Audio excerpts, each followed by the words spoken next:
జంజావతికి కూడా ఈ రోజున మనకి సాగునీటి కష్టాలు, వాటిని అభివృద్ధి పరచడానికి డబ్బులు లేవు.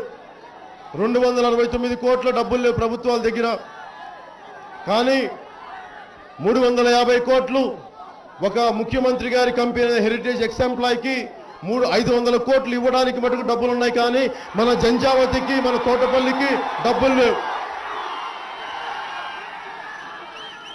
ఏం జరుగుతుంది దీనివల్ల?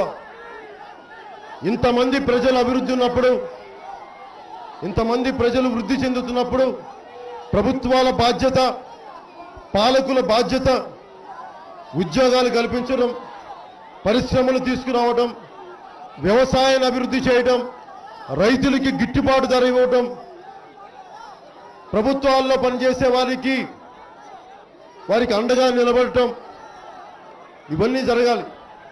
కానీ మళ్ళీ హైదరాబాద్లో చేసిన తప్పే మళ్ళీ ముఖ్యమంత్రి గారు చేస్తా ఉన్నారు. కేవలం వారికి అభివృద్ధి అంటే అమరావతి, విజయవాడ, గుంటూరు తప్ప ఇంకా ఆంధ్రప్రదేశ్లో ఇంకేది అభివృద్ధి కాదని మొత్తం గాలికి వదిలేశారు ఈ రోజున.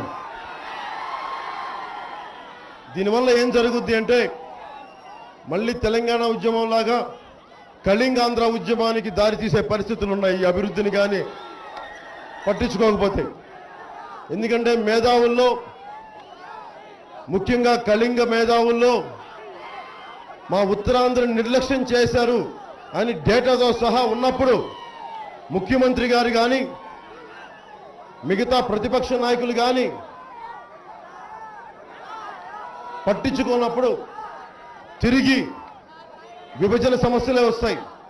మళ్ళీ ముఖ్యమంత్రి గారు సరిగ్గా పట్టించుకోకపోతే ఆంధ్రప్రదేశ్ మళ్ళీ రాయలసీమగా, ఉత్తరాంధ్రగా, కోస్తాంధ్రగా మళ్ళీ 3 ముక్కలయ్యే ప్రమాదం ఉంది. జాగ్రత్తగా చూసుకోవాలి ముఖ్యమంత్రి గారు.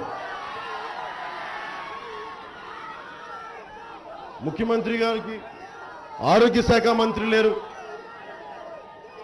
ఇక్కడ మనకి బలిజిపేట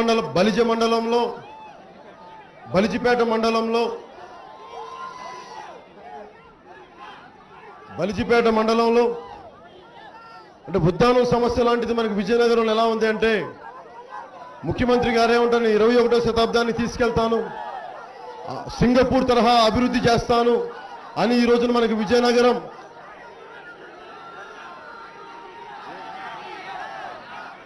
బలిజిపేట మండలంలో పెదపెంకి గ్రామంలో విపరీతమైన